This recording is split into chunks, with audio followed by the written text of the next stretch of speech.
Hey guys, Ryan said, Lake St. Clair fishing guide, Lake Erie fishing guide, high school fishing instructor. So we get a lot of clients that come up at Marcel's Guide Service. They bring their boat up and they want to fish with us for a day and then fish themselves a couple of days on the Great Lakes. We also get some guys that contact us just about fishing on the Great Lakes and what that looks like and how to prepare and things like that. So I wanted to make a series of videos that just go through some Great Lakes basics. So if you're thinking about coming to the Great Lakes, you kind of know what you need to do as far as equipment, as far as boat rigging. So we're gonna make a series of videos, 5 or 6 of them over the next couple of months. Just kind of show you what you need to know so that you come up here and have a good time. We'll start with the fun stuff on today's video. I want to talk about just the 5 basic rods and reels you need to have ready. Doesn't matter what season you come up here, that you need to have ready to go up here. And that's one of the funnest parts of getting ready to go on a fishing trip, is getting your tackle ready. So the very first thing that you gotta have, doesn't matter where you're at on the Great Lakes, but especially Lake St. Clair, you gotta have a drop shot.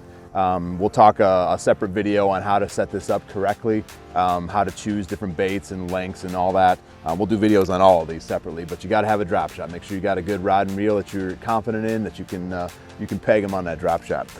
Second thing that has become really hot in the last couple of years is a Ned rig. It is simple, it's nothing, but you gotta have another spinning rod ready to go with this Ned rig. And again, separate video, we'll talk about different weights and baits and things like that that work well with the Ned rig. But make sure you have a rod that's dedicated for the Ned rig when you come up here. Definitely gonna need that.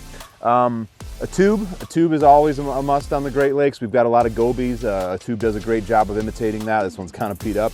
Imitates crawfish as well. Got a lot of crawfish up here, but you want to have a rod ready to go for a tube as well. So 3 spinning rods is at least what you'll need coming up here. Tube, Ned rig, and drop shot. And then 2 others that play for me, again, no matter what the season is. A swim bait. I throw a wide variety of swim bait colors and weights and things like that. We'll do a separate video with this as well, talking about how to make those decisions. But make sure you have a rod ready to go with a swim bait. I like a bait caster most of the time, but there are some applications where I do throw it on a spinning rod as well. So swim bait rod, make sure you're ready to go with that. And then lastly, crankbait. I love to throw a crankbait. Last couple of years, we've not got quite as many bites on it. I'm not exactly sure why that is, but I still throw it a ton because the bite on a crankbait is not like any other bait. They smash this thing. It's just a really fun bite. So make sure you have a dedicated crankbait rod. I almost always throw it on a bait caster. If you're not great with a bait caster, maybe this is a great opportunity to get good with it. But a crankbait, make sure you have a crankbait rod. If you have those 5 rods, you'll be able to catch fish out here no matter what. There are other techniques that can play. We'll do a separate video about secondary techniques that can work well in certain times of year.